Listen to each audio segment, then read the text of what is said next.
Hello दोस्तों, मैं भी यही, चैनल भी यही, योर ओन मेंटोर सुनील। हम लोग बात कर रहे हैं अच्छे स्पीकर के कैरेक्टरिस्टिक्स के बारे में। तो दोस्तों, पिछला वीडियो मैंने अपने दूसरे चैनल जिसका नाम है आस्था स्पीच एंड हियरिंग केयर, उस पर डाला था कि हाउ टू प्रेजेंट सेमिनार। आप सेमिनार कैसे प्रेजेंट करें, आप पब्लिक स्पीकिंग कैसे करें, आप कॉन्फिडेंस अपने अंदर कैसे बढ़ाएं। तो वो सारी की सारी बातें हमने उस वीडियो में डिस्कस की थी, उसको आपने बहुत सारा प्यार दिया। ये वाला वीडियो, अब इस सीरीज़ के जितने भी आगे के वीडियोस होंगे वो आएंगे इस चैनल पर जिसका नाम है योर ओन मेंटोर सुनील। जल्दी से चैनल को सब्सक्राइब कर लीजिए। और आज का जो टॉपिक है वो टॉपिक है कि आप एक कुशल वक्ता कैसे बने। आपको कौन कौन से ऐसे कैरेक्टरिस्टिक्स हैं जो अपने अंदर लाने होंगे, जो अच्छे स्पीकर्स के अंदर होते हैं और आपके अंदर नहीं है। क्योंकि ये जानने के लिए व्हाट इज़ एबनॉर्मल, आपको ये जानना बहुत ज़रूरी है कि व्हाट इज़ नॉर्मल। सो ये उन लोगों को मालूम होगा ना कि फीवर क्या है, जिन लोगों को मालूम होगा कि बॉडी का टेम्परेचर कितना होता है, exactly normal temperature 98.4 degree Fahrenheit होता है, तो उन लोगों को मालूम होगा कि टेम्परेचर क्या है। तो अगर वो कहेंगे 99 है, 100 है, 103 है, 4 है, so that is called fever. तो इसी तरह से ब्लड प्रेशर की जब बात करेंगे तो कहेंगे 120/80 नॉर्मल ब्लड प्रेशर होता है, तभी तो आप बोलेंगे ना एबनॉर्मल। इसी तरह से नॉर्मल स्पीकिंग क्या होती है ये जानने के लिए आपको ये पूरा वीडियो देखना होगा, तभी तो आप कहेंगे कि मुझ में क्या एबनॉर्मलिटी और मुझे क्या ठीक करना है। तो दोस्तों, बहुत सारा प्यार देने के लिए शुक्रिया। चैनल को जल्दी से सब्सक्राइब कीजिए, लाइक कीजिए, शेयर कीजिए, दोस्तों में फैला दीजिए।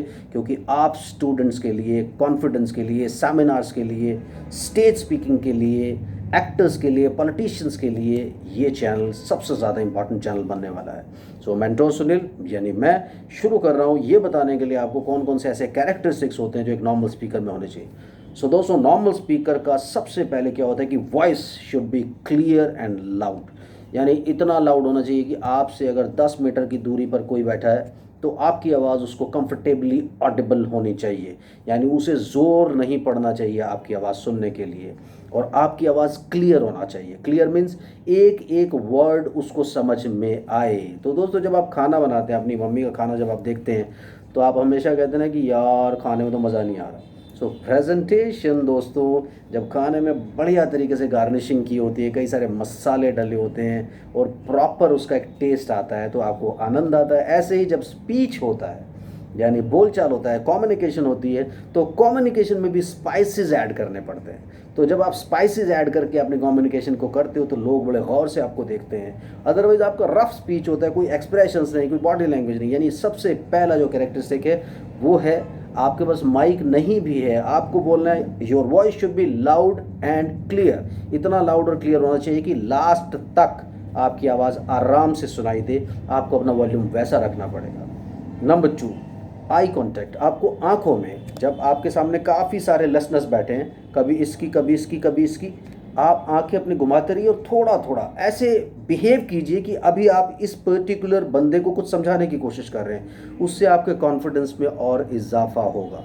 उसके अलावा जब आप सेमिनार प्रेजेंट करते हैं या आप कुछ ऐसी चीज़ें प्रेजेंट करते हैं जिसमें सामने कोई चीफ गेस्ट बैठा हुआ है या सामने कोई ऐसा बंदा बैठा है जिस पे लाइन लाइट है, जैसे आप क्लास की बात करें तो क्लास में आपके प्रोफेसर या टीचर सामने बैठे होंगे, उनसे आपको आंख मिलाने में थोड़ा सा डर लगता है, हेजिटेशन होती है। तो आप घबराइए नहीं। सबसे पहले आप थोड़े से स्टूडेंट से या अपना कोई कंफर्टेबल आपका फ्रेंड ज़रूर होगा, उससे आंख मिलाने की कोशिश कीजिए। वहाँ से आप डायल, यानी ऊपर से नीचे की तरफ आइए, वहाँ से कॉन्फिडेंस आपको मिलेगा कि आप आई कांटेक्ट बना सकते हो।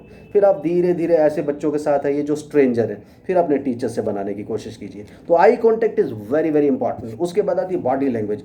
आपका स्पीच लाइवली होना चाहिए। आप बात कर रहे हैं, प्रेजेंटेशन कर रहे हैं, आप ऐसे रफ करके खड़े हुए हैं, अब मैं आपसे बोल रहा हूँ, मेरे हाथ हिल रहे हैं, मेरा पूरा बॉडी हिल रहा है, ये सारा कुछ इंपॉर्टेंट है, यानी कि आपकी बॉडी लैंग्वेज।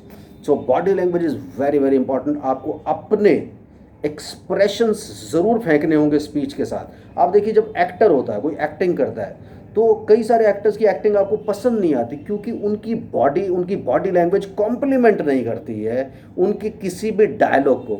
सो आपके भी डायलॉग्स को, यानी आपके भी स्पीच को आपकी बॉडी लैंग्वेज कॉम्प्लीमेंट करे।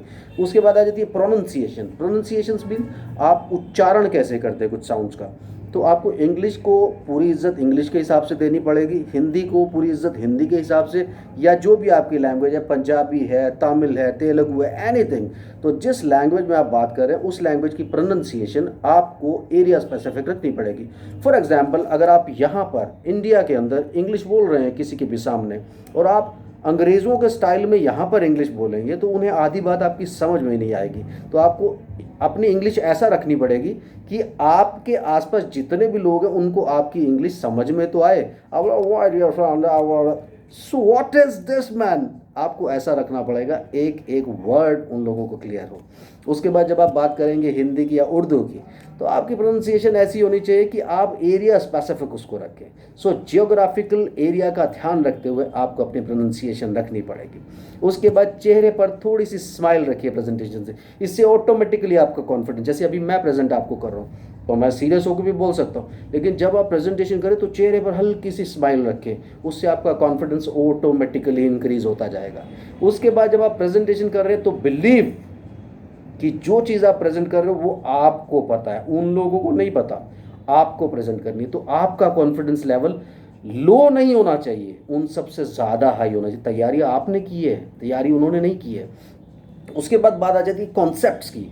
जिस आप टॉपिक पर बात कर रहे हैं वो टॉपिक में क्या आपके फंडामेंटल्स क्लियर हैं? आपने यूट्यूब पे कई सारे लोगों के और भी वीडियोस देखे होंगे स्पीकिंग के बारे में। आप देखिए वो खुद ही फंबल कर रहे हैं, उनको खुद ही नहीं मालूम कि वो क्या बोल रहे हैं। तो जब तक आपके कॉन्सेप्ट्स अच्छे से क्लियर नहीं होंगे आपका कॉन्फिडेंस नहीं बनेगा। तो जब आप प्रेजेंटेशन के लिए जाते हैं, ये आपके लिए रॉ मटेरियल, जैसे किसी फैक्ट्री के लिए, किसी इंडस्ट्री के लिए रॉ मटेरियल होता है, ऐसे ही आपका जो मटेरियल है जिसको आप प्रेजेंट करने वाले हैं उसके लिए तो आप कम से कम प्रिपेयर्ड रहो ना।